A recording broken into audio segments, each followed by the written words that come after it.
안녕하세요. ITQ 인터넷 시험을 준비하고 계시는 수험생 여러분 모두 반갑습니다. 김민정 컴퓨터 강사입니다. 이번 강의는 2026년 5월 9일에 진행됐었던 ITQ 인터넷 2교시 비유형 문제풀이입니다. 인터넷 과목은 1교시 시험은 없기 때문에 2교시인 10시 30분부터 또는 3교시인 12시부터 시험이 진행되는데요. 문제가 똑같이 출제되는 일은 없고요. 영상을 보시면서 어떤 유형의 문제가 출제되고 있는지, 그리고 여러분들이 연습하셨을 때 검색 결과는 잘 도출되는지를 함께 공부해 보시면 좋을 것 같습니다. 시험장에 가셔서 시험지를 배부 받으시면요. 시험지 과목이 인터넷이 맞는지 확인해 주시고 2교시에 시험 보시는 분들은 문제 유형이 B유형, 3교시에 시험 보시는 분들은 문제 유형이 C유형입니다. 시험 시간이 60분인데요.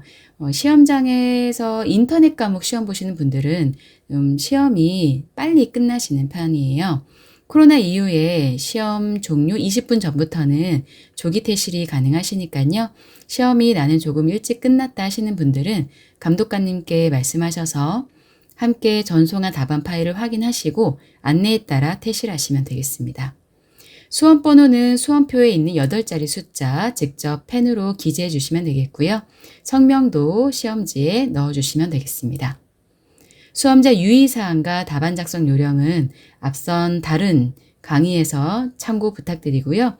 답안 전송 방법도 영상이 따로 준비되어 있으니까요. 링크를 통해서 확인해 주시기 바랍니다. 자, 답안 파일부터 불러와 볼게요. 내 PC 더블 클릭하시고요. 시험이 시작되면 경로에 문서라는 폴더가 있습니다. 거기 한 번만 클릭해서 들어가시면 ITQ 폴더가 생성되어 있을 거예요. 그 ITQ 폴더를 열어보시면은요. 그 안에 답안 파일 다시 인터넷이라는 파일이 있습니다. 이걸 열어주죠. 창을 저는 절반만 열어놓겠습니다. 그리고 이 파일을 다른 이름으로 저장해서 우리의 답안 파일로 사용을 합니다. 파일에 가셔서 다른 이름으로 저장을 해요. 똑같은 위치입니다. 내 PC의 문서의 ITQ 폴더에다가 파일 이름만 변경을 해주시면 되는데요. 파일 이름은 내 수험표에 있는 수험번호 8자리 빼기, 그리고 내 이름, 성명 빼기, 인터넷이라는 과목 이름까지 넣어주시면 되겠고요. 파일의 형식은 한글 표준 문서인 HWPX로 그대로 저장해 주시면 되겠습니다. 파일의 이름에 오타 있으면 안 되고요. 띄어쓰기 하시면 안 됩니다. 네, 저장해 볼게요. 그러면 상단 부분에 수험번호 빼기, 이름 빼기, 인터넷.hwpx로 저장된 것을 확인하실 수 있겠고요. 저장된 위치는 문서의 ITQ 폴더입니다. 인터넷 답안에도 문제 유형 넣어주셔야 되겠습니다. 저는 2교시 문제 풀이하고 있으니까 B유형이고요. 수험번호 없으니까 일반 번호로 넣도록 하겠습니다. 정확하게 넣어주셔야 됩니다. 그리고 본인 성함 기재해 주시고요. 문제 1번부터 풀어볼 텐데요. 문제 1번과 2번은 각 30점으로 인터넷 윤리에 대한 내용이고요. 이 부분은 굳이 인터넷에서 찾을 필요 없이 여러분들이 평소에 알고 계시던 내용으로 문제를 그냥 상식 문제라고 생각하시고 풀어주시면 되겠습니다. 문제 1번. 다음 중 개인정보 유출 예방 방법으로 옳지 않은 것은 개인정보 유출 예방 방법 아닌 것, 의심스러운 이메일의 링크는 클릭하지 않는 게 맞겠죠?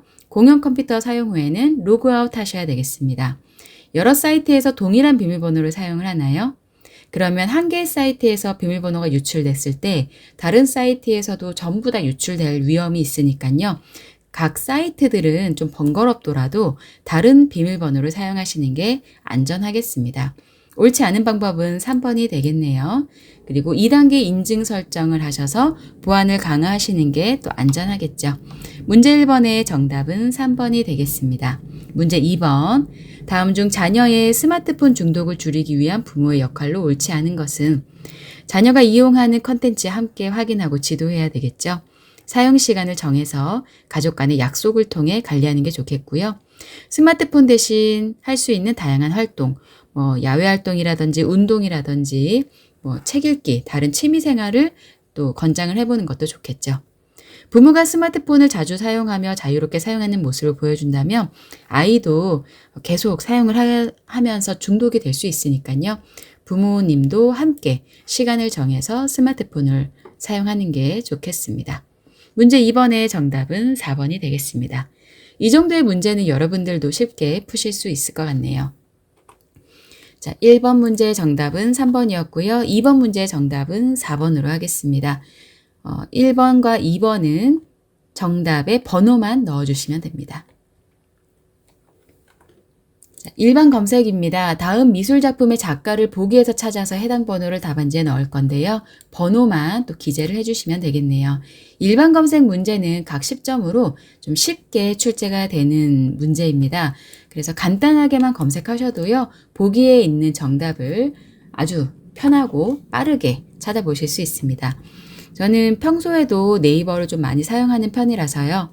그리고 요즘에 네이버에 AI 다 들어가 있죠. 그래서 네이버를 통해서 일반 검색 문제 풀어보도록 할게요. 크롬으로 들어가 보도록 하겠습니다. 바탕화면에 있는 크롬이나 시작 메뉴에 있는 크롬 열어주시면 되겠고요.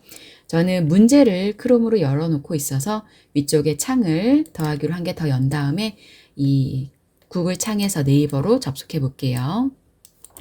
네이버로 들어가 보겠습니다. 당연히 구글에서 검색하셔도 되고 네이버나 다음 포털 사이트 편한 곳에서 검색하시면 되겠습니다. 평소에 편하게 주로 사용하시던 곳에서 검색하시면 되고요. 그리고 제가 인터넷 강의를 올리다 보니까 물어보시는 질문 중에 가장 많은 게요. 이런 일반 검색 문제도 챗 GPT, AI를 사용해도 되나요? 라고 많이 물어보시는데요. 물론 가능합니다. 꼭 그 뒤에 있는 지능형 정보 검색만 AI를 쓰실 필요는 없고요. 어떤 문제든지 AI를 쓰는 것은 상관이 없습니다. 네이버도 이제 AI 있으니까요. 자, 네이버에다가 검색해 볼게요. 미술작품의 작가 찾아야 되거든요. 우선 첫 번째 미술작품은요. 안개 위의 방랑자네요. 그냥 작품 이름만 넣어보겠습니다. 네이버 AI 브리핑이 내용을 검색해 주고 있네요. 안개 위의 방랑자는 독일 낭만주의 화가 카스파르 다비드 프리드리히의 작품이라고 하네요. 카스파르 다비드 프리드리히 안개 위의 방랑자 5번 결과 나왔고요. 바로 다음 거 풀어보겠습니다. 오르낭의 매장. 오르낭의 매장은 귀스타프 쿠르베의 작품이네요. 1번이 되겠습니다. 여러분 네이버의 AI 브리핑도 여기 보시면 실험 단계로 정확하지 않을 수가 있대요. 조금 더 정확한 답변을 원하신다면 다른 챗 GPT라든지 구글이라든지 다른 곳에서 조금 더 상세하게 검색하셔서 비교하시는 것도 좋은 방법입니다. 오타를 줄일 수 있는 방법이겠죠? 저는 그냥 답변으로 바로 하겠습니다. 자, 밤을 지새우는 사람들을 검색을 했더니 가게들이 나오고 있네요. 그래서 밑으로 좀 내려볼게요. 위키백과에 나오고 있습니다. 밤을 지새우는 사람들 에드워드 호퍼가 42년도에 그린 캠퍼스 유화라고 합니다. 에드워드 호퍼 3번에 있습니다. 답 나왔네요. 5번, 1번, 3번으로 저는 답을 지정하도록 하겠습니다. 번호만 넣어주시면 되니까요. 문제 3-1번은 5번, 문제 3-2번은 1번, 문제 3-3번은 3번으로 정답 처리하고요. 문제 4번 풀어보겠습니다. 일반 검색 문제고요. 각 50점입니다. 물품을 소유의 개념이 아닌 서로 대여해주고 차용해 쓰는 개념이래요. 물품은 물론 생산 설비나 서비스 등을 개인이 소유할 필요 없이 필요한 만큼 빌려 쓰고 필요 없으면 다른 사람한테 빌려주는 의미, 요즘에 많이 나오고 있는 개념의 단어입니다. 이것을 일컫는 용어, 정답과 함께 그 정답이 표시되어 있는 홈페이지의 URL 주소까지 함께 넣어주셔야 50점을 모두 획득하실 수 있겠습니다. 자, 다시 한번 저는 인터넷에 들어왔고요. 여기에서 검색해 볼게요. 물품을 소유의 개념이 아닌 서로 대여해주고 차용해 쓰는 개념을 말한다. 차용해 쓰는 개념까지만 썼습니다. 자, 이 용어는 요즘에 워낙 많이 사용되고 있는 용어라서요. 네이버 지식백과의 가장 위쪽에 표시가 되고 있습니다. 물론 위키백과에도 표시가 되고 있습니다. 공유경제 시사상식 사전으로 들어가 볼게요. 물품을 소유의 개념이 아닌 서로 대여해주고 차용해 쓰는 개념으로 인식하여 경제활동하는 것, 공유경제가 되겠습니다. 그러면 이 공유경제라는 용어가 나왔는데요. 답뿐만 아니라 주소, URL까지 함께 사용하셔야 되죠. 위에 주소 입력줄 한번 딸까 클릭하시면 전체가 블럭이 잡힙니다. 컨트롤 C 누르셔서 복사합니다. 작업하시던 한글 답안 파일로 갑니다. 정답은 공유경제 직접 써줄 거고요. URL에다가 클릭해 놓고 컨트롤 V 단축키로 붙여넣기 해주시면 되는 거죠. 대부분 문제 4번 일반 검색은 URL 주소와 함께 넣어주셔야 되는데요. 문제를 풀어보시면 네이버 지식사전에서 결과가 나오는 경우가 많습니다. terms.naver.com에서 답이 나오는 경우가 대부분입니다. 자, 문제 5번 풀어보겠습니다. 문제 5번은 보통 기온이나 기후, 옛날 통계 자료를 찾는 문제가 많이 출제가 되고 있어요. 그래서 찾다 보면 조금 메뉴가 찾기 헷갈릴 수도 있겠습니다. 여러분 그 인터넷 시험 문제 푸실 때요. 만점을 목표로 하지 마시고요. 우리 어차피 401점을 맞으나 500점 만점을 받으나 자격증에는 A등급이라고만 표시가 되잖아요. 그래서 검색을 하시다가 결과가 잘 안 나오는 경우에는 다음 문제로 넘어가시는 것도 좋습니다. 안 그러면 한 개의 문제를 검색을 하다가 시간이 막 10분, 20분씩 다 지나가는 바람에 나중에 정작 쉽고 점수가 높은 정보가공 문제를 또 못 푸는 경우도 간혹 생기거든요. 그래서 조금 검색하시다가 도저히 찾을 때 인터넷 결과가 잘 안 나온다 하시면 그 문제는 패스하시고 AI 문제라든지 다른 문제부터 우선 답이 쉽게 도출되는 것부터 찾으시는 것도 시험을 잘 보는 방법 중에 하나가 되겠습니다. 자, 고구라는 것은 봄철 마지막 절기로 봄비가 자주 내리고 곡식이 풍성해지는 때래요. 그러면 2026년 고구인 날에 이날도 찾아야 되겠고요. 기상청 보령 무인관서에 일 최고 기온이 얼마였는지 소수 첫째 자리까지 표시를 해보도록 하겠습니다. 그러려면 우선 2026년 고구인 날이 언제였는지도 알아야 되겠고요. 기상청의 통계 사이트에 들어가서 보령 무인관서의 일 최고 기온도 알아야 되겠네요. 인터넷 다시 들어가 보겠습니다. 여러분 이런 문제는요. 사실 AI한테 물어봐도 되는데요. AI한테 물어보면 이 통계 자료는 잘 안 알려주거든요.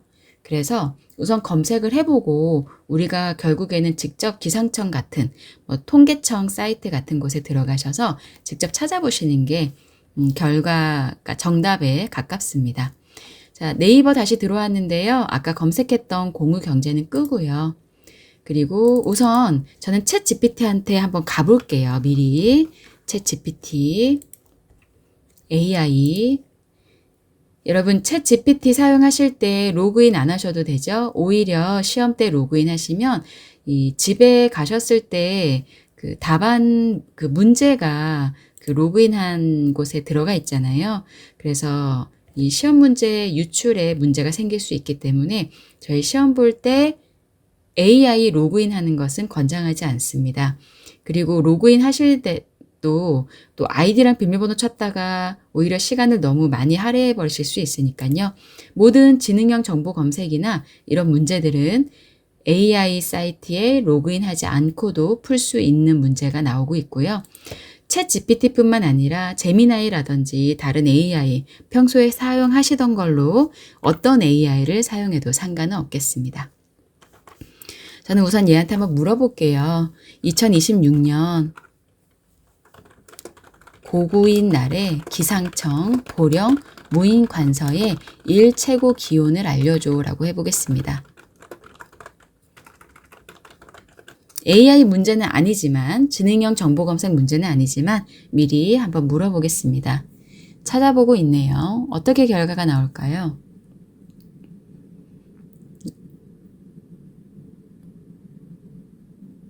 조금 속도가 늦네요.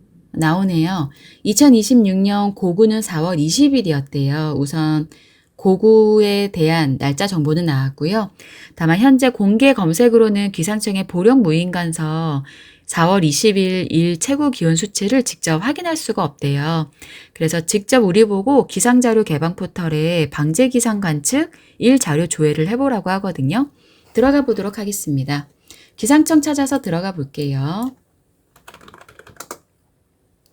기상청 날씨 요리. 권한 허용하라고 하는데요. 사이트에 있는 동안 허용하도록 하겠습니다.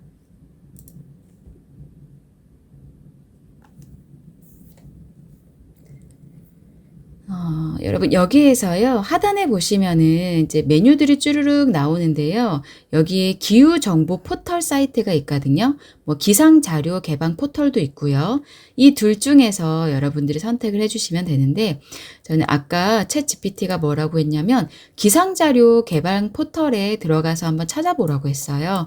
그래서 저는 GPT를 믿고 기상 자료 개방 포털로 한번 들어가 보겠습니다. 자, 위에 메뉴들이 쭉 있는데요. 우선 데이터가 있고요. API가 있고 기후 통계 분석이 있네요. 어디에 들어가야 기온을 알 수 있을까요? 기후 통계 분석에서 기온 분석으로 들어가 보겠습니다. 보통 기온이나 강수량이 많이 나오는 편이거든요. 기온 분석 클릭해서 들어가고요. 자, 그리고 지역이 아까 보령이었잖아요. 날짜는 고구인 날짜가 4월 20일이라고 했어요. 기간에 4월 18일부터 5월 17일까지 제가 영상을 촬영하고 있는 전날까지 표시가 되고 있기 때문에 이거는 그대로 두고요. 지역 지점이 서울로 되어 있는데요. 선택 클릭해서 보령이 어디인지 찾아야 되거든요. 미리 물어볼 걸 그랬네요. 챗 GPT한테. 위에 있습니다. 챗 GPT한테 물어볼게요. 보령이 어느 지역이지? 로그아웃 유지해서 물어볼게요.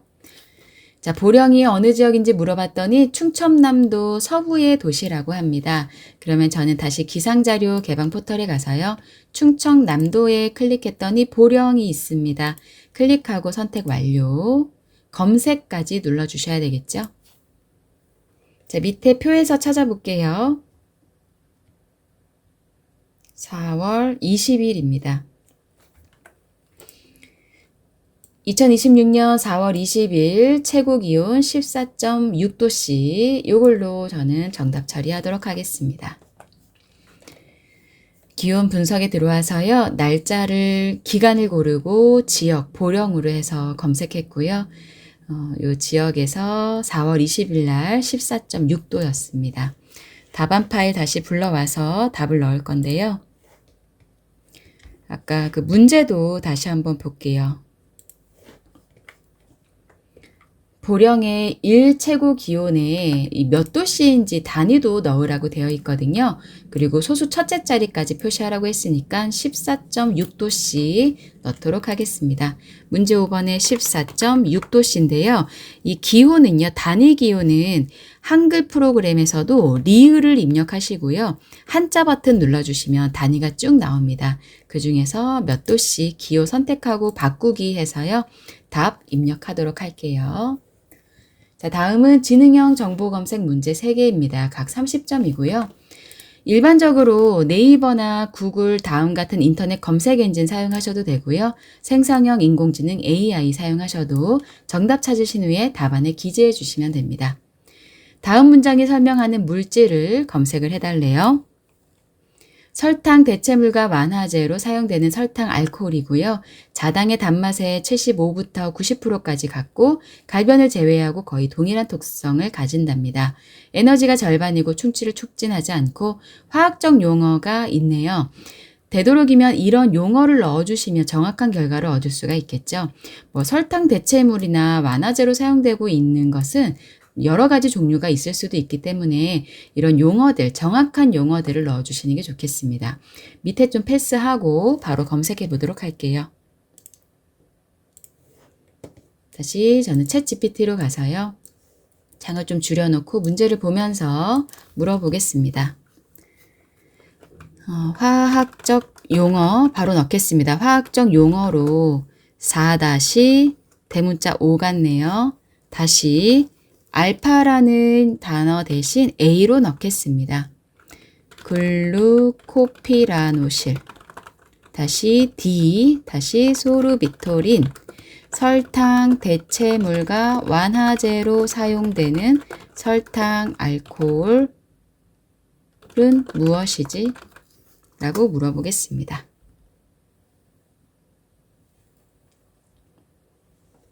화학명 나왔고요. 말티톨이라고 나왔습니다. 설탕과 비슷한 단맛을 내는 당알코올 쭉 설명이 나오고 있네요. 화학적 용어인 이 정확한 용어를 썼기 때문에 말티톨로 저는 답을 기재하도록 하겠습니다. 다시 답안 파일에다가요. 말티톨.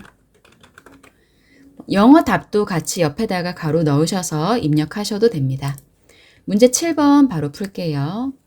철수는 인공지능에 관심이 있어서 관련 기술을 공부하던 중에 다음과 같은 사이트를 발견했대요. 그런데 이 사이트는 GPU에 대한 상세한 설명을 담고 있는데 영어라서 내용을 이해를 못했대요. 철수는 GPU가 왜 인공지능 산업에 영향을 끼치는지 궁금해서 AI를 활용해 해당 사이트를 번역을 해봤답니다. GPU를 범용 목적으로 활용하는 시도인 GPGPU라는 기술이 핵심이라는 사실을 알 수 있었는데 이 기술은 2007년 엔비디아가 공개한 GPU 컴퓨팅 프로그래밍 모델인 이 플랫폼 덕분에 더 빠르게 보급이 되었다고 합니다. 자, 물어보도록 할게요. GPT한테. 우선 저는 사이트 주소를 넣겠습니다. 영어가 입력하기 좀 어려울 수도 있지만요. 이 사이트에 있는 내용을 기반으로 질문을 한 것이기 때문에 이 사이트를 그대로 넣어 볼 거고요.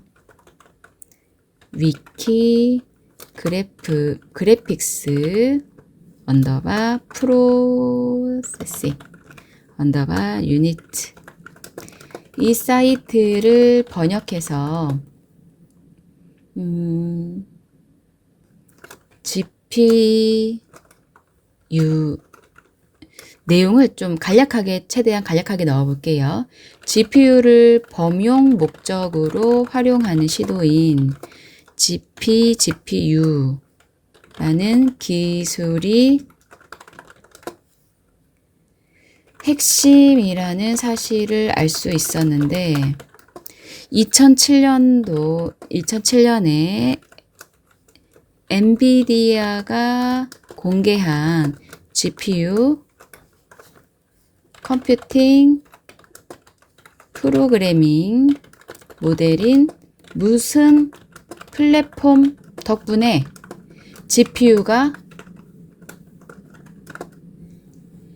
인공지능 산업에 영향을 끼치는 걸까? 잘 알아들을지는 모르겠지만 우선 이렇게 물어보겠습니다. 주소 그대로 넣었고요. 이 사이트를 번역해서 GPU를 범용 목적으로 활용하는 시도인 GPGPU 기술이 핵심이라는 걸 알 수 있었다. 여기에서 무슨 플랫폼 덕분에 GPU가 인공지능 사업에 영향을 끼치는 걸까? 내용에 있는 내용을 제 나름대로 다시 이제 좀 챗 GPT한테 설명을 해준 거죠. 네, 나왔네요. 질문에서 말한 2007년 엔비디아가 공개한 GPU 컴퓨팅 프로그래밍 모델은 CUDA라고 합니다. 핵심 흐름은 이렇게 쭉 설명이 되어 있습니다. 이 부분을 복사를 해서요. 그대로 답변으로 넣도록 하겠습니다. 약자까지 함께 넣도록 할게요. CUDA라는 플랫폼 복사해서요. 답안 파일에다가 붙여넣기로 넣어주시면 되겠는데요. 문제 7번 아까 컨트롤 C로 복사했죠? 컨트롤 V로 붙여넣기 합니다. 그러면 텍스트 형식으로 붙여넣을지 원본으로 붙여넣을지 물어보는데요. 텍스트 형식으로 그대로 붙여넣기 확인 버튼 눌러줍니다. 문제 7번까지 해결이 됐고요. 문제 8번입니다. 문제 8번은 항상 인공지능이 일으킬 수 있는 오류 현상이죠. 할루시네이션 현상에 대해서 설명을 하고 있는데요. 틀린 설명에 해당하는 번호를 찾아서 어떤 부분이 틀렸는지를 또 인공지능한테 알려달라고 해보겠습니다. 설명을 좀 잘 써야 될 거예요. 마이야르 현상, 우리도 많이 알고 있는 현상에 대해서 설명을 하고 있습니다. 자, 저는 대화하듯이 물어볼 거예요. 다음은 마이야르 현상에 대한 설명인데 틀린 것을 찾아줘. 1번 그냥 첫 번째라고 할게요. 첫 번째, 열로 인하여 변성된다. 두 번째, 볶은 커피콩, 식빵의 테두리 등에서 관측된다. 세 번째, 표면의 수분이 풍부할수록. 네 번째, 식재료를 고온에서 가열할수록 활발하게 일어난다. 그럼 여기 앞에서도요, 세 번째, 표면의 수분이 풍부할수록 활발하게 일어난다까지 쓰도록 하겠습니다. 얘가 잘 알아들을 수 있게요. 그리고 다섯 번째, 수분을 첨가하여 이 찌꺼기를 녹여내어 육수나 소스로 활용하는 기법을 디글레이징이라고 한다. 얘가 알아듣기 편하게요. AI가 알아듣기 편하게 여기에 있는 번호를 첫 번째, 두 번째, 세 번째, 네 번째, 다섯 번째로 분류해서 질문을 했습니다. 그래서 틀린 부분을 찾아달라고 해볼게요. 보내보겠습니다.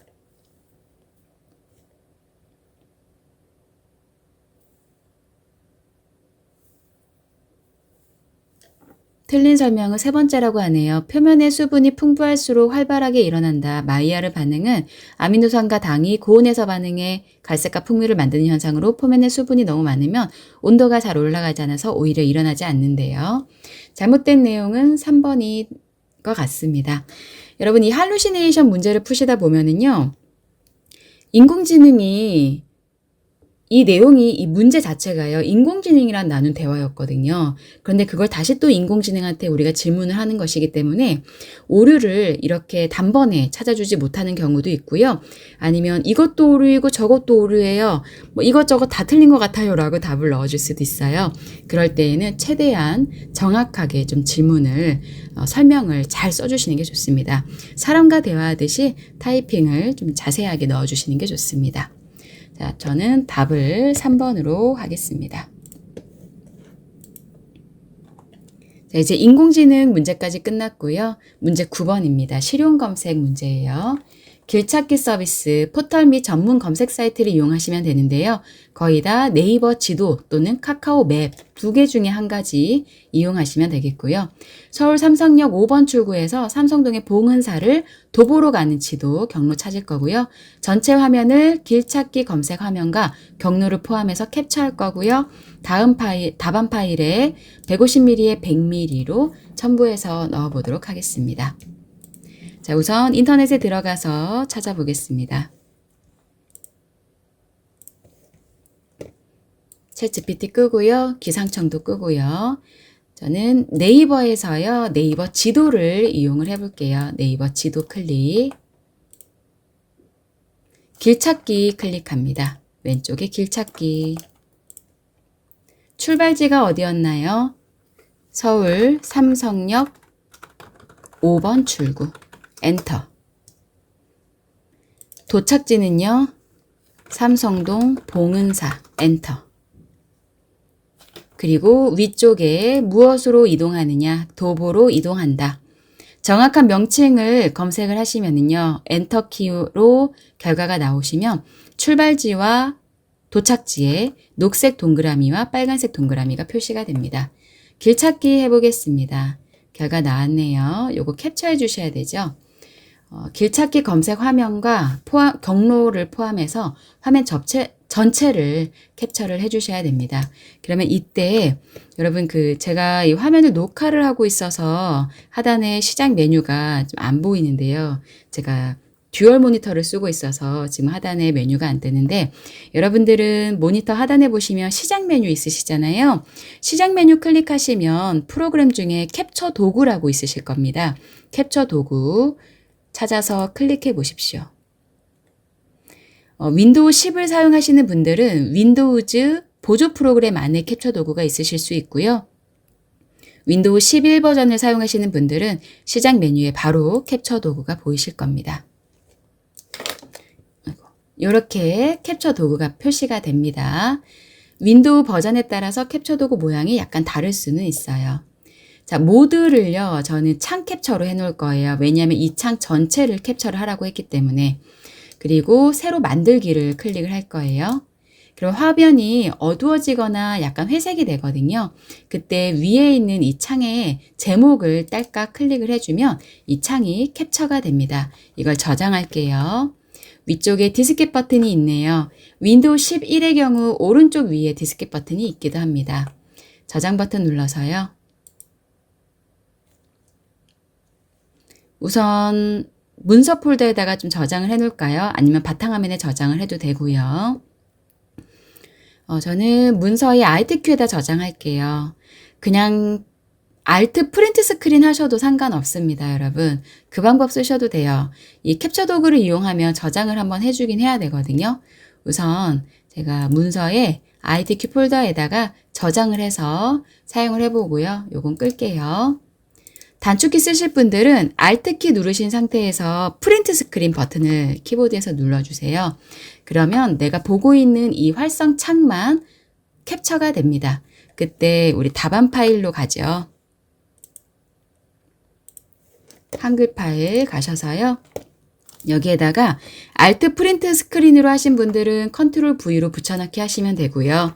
아니면 캡처 도구 이용하신 분들은 입력에 가셔서 그림, 입력의 그림이요. 아까 ITQ 폴더에다가 저장해 놨거든요. 거기에 캡처라고 되어 있는 사진을 문서에 포함까지 체크하셔서 넣어주시면 됩니다. 어떤 방법을 사용하셔도 모두 정답 처리됩니다. 아예 이미지를 저장을 해서 입력의 그림으로 넣으시는 것은 캡처 도구 사용하시면 되고요. 단축키 윈도우 Shift S, 그리고 그냥 복사해서 붙여넣는 걸로 하실 분들은 Alt 프린트 스크린으로 캡처하셔서 바로 Ctrl V로 붙여넣기 하셔도 됩니다. 자, 이미지 더블 클릭하셔서요. 사이즈 바꿔주셔야 되죠. 너비는 150이고요. 높이는 100으로 해주시면 되세요. 설정하겠습니다. 제가 두 가지 방법 알려드렸어요. 시작 메뉴에 캡처 도구에서 캡처해서 아예 그림으로 저장하는 방법. 그 프로그램의 단축키는 윈도우 키, 쉬프트 키 S입니다.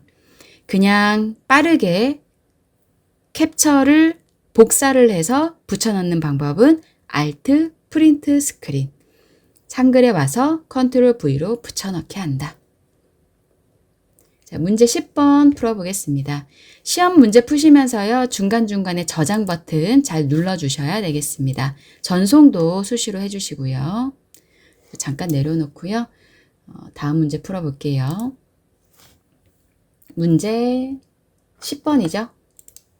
한국장학재단은 경제적 여건과 관계없이 의지와 능력만 있으면 누구나 공부할 수 있는 여건을 마련함으로써 국가에서 필요로 하는 인재를 육성하기 위해 장학금 제도 운영하고 있대요.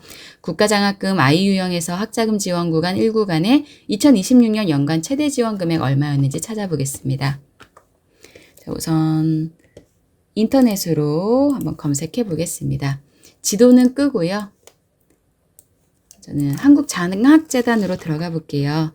한국장학재단 사이트로 들어가서요. 여기 바로 밑에 있네요. 사이트에 들어가기 전에 국가장학금 있네요. 클릭하고 아이유형, 국가장학금 아이유형 자세히, 그리고 지원 금액 클릭해서요. 지원 구간 1구간 아이유형의 1구간에 연간 최대 지원금액 600만 원이라고 검색되는데요. 600만 원인 것 같죠? 문제 그대로 왔습니다. 한국장학재단 사이트에 들어왔고요. 국가장학금 아이유형의 1구간 최대 연간 지원금액 600만 원. 챗GPT한테 한 번 더 물어보세요. 그냥 이대로 질문하면 이 정도는 아마 AI도 답변을 다시 해주지 않을까 싶습니다. 저는 바로 답안에다가 600만 원으로 입력하겠습니다. 11번 문제. 유네스코는 문해력 향상, 출판산업진흥, 독서문화 확대 등에 크게 기여한 도시를 매년 세계 책의 수도로 지정한대요. 이 도시는 1년 동안 국제적 문학 캠페인의 중심 도시로 활동하게 된다는데요. 2026년 세계 책의 수도 도시명 어딘지 검색해 보겠습니다. 이런 부분은 좀 쉽게 결과가 나올 것 같은데요. 2026년 세계 책의 수도는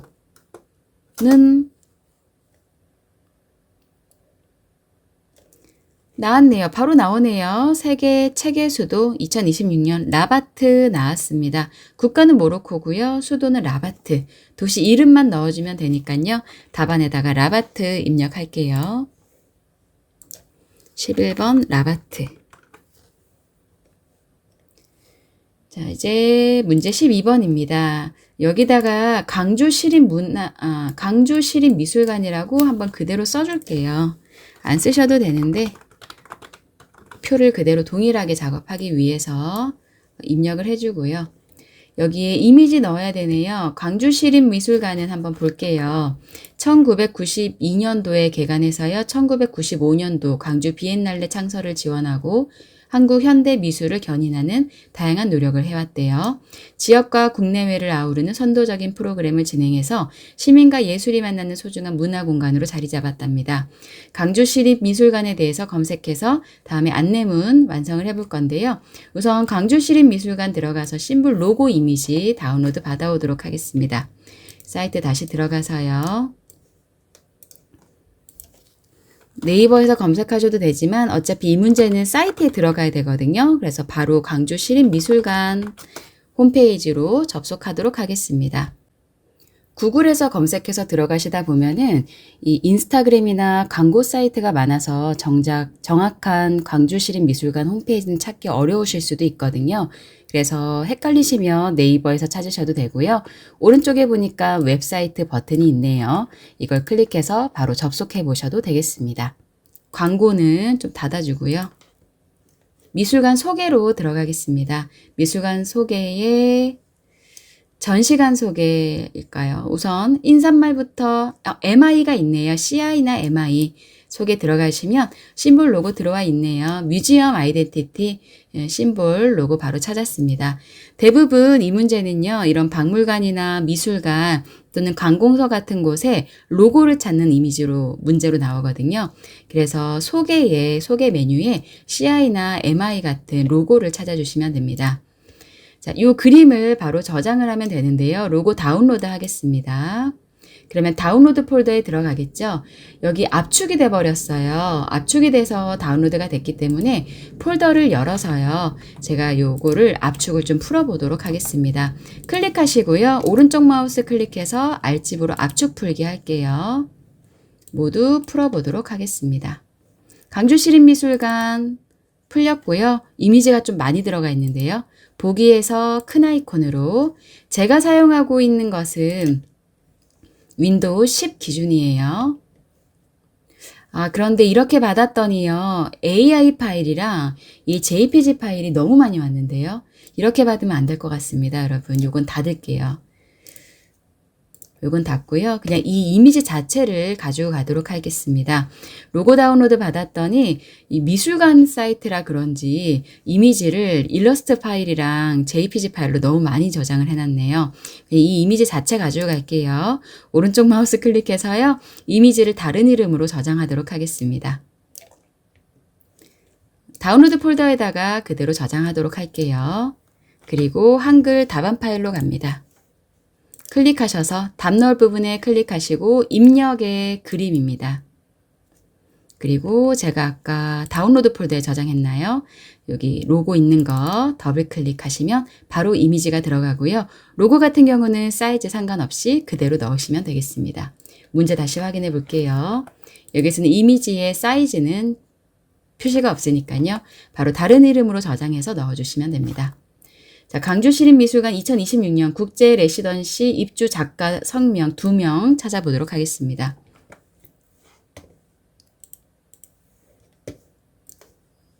좀 줄여서 찾아볼게요. 자, 위에 메뉴로 가겠습니다. 좀 화면을 키울게요. 국제 레지던시 입주 작가. 자, 위에 있네요. 레지던시인데 국제래요. 국제 레지던시. 그리고 2026년이죠. 2026년에 입주한 작가 누가 있나요? 송유미와 윤현우입니다. 두 명의 작가 이름이 바로 나오네요. 그대로 따라왔습니다. 메뉴에서 레지던시, 국제 레지던시, 그리고 2026년 클릭했더니 송유미, 윤연우 바로 입력해 보겠습니다. 답안에 가서요. 송유미, 윤연우였나요? 한번 다시 볼게요. 윤연우. 자, 글씨가 빨간색으로 나오고 있습니다. 이 부분은 그대로 두셔도 상관은 없는데요. 이왕이면 검정색으로 글자색 좀 바꿔주도록 하죠. 12-3번 강주 시립미술관의 비전 찾아볼게요. 자, 위로 가서요. 미술관 소개에 있겠네요. 그리고 비전 및 추진 전략이 있습니다. 비전 및 추진 전략. 비전, 시민과 함께하는 열린 미술관이래요. 이 복사가 안 되네요. 옆에 띄워놓고요. 그대로 쓸게요. 시민과 함께하는 열린 미술관이 광주 시립미술관의 비전이 되겠습니다. 글자 색깔 검정색으로 바꿔주고요. 자, 마지막 문제입니다. 광주 시립미술관의 주소 도로명으로 찾아볼게요. 미술관 소개에 찾아오시는 길 클릭해서요. 광주 시립미술관 주소 어딘가요? 도로명으로 광주광역시 북구 하서로 52까지만 써주면 되겠는데요. 뒤에는 광주광역시립미술관이라는 이름이니까요. 도로명 요만큼만 컨트롤 C로 복사해서요. 답안에다가 컨트롤 V로 텍스트 형식 그대로 붙여넣기 해주시면 되겠습니다. 자, 이렇게 해서 AI 문제와 나머지 인터넷 검색 문제 모두 풀어봤습니다. 중간중간에 디스켓 버튼 눌러서 저장하시고요.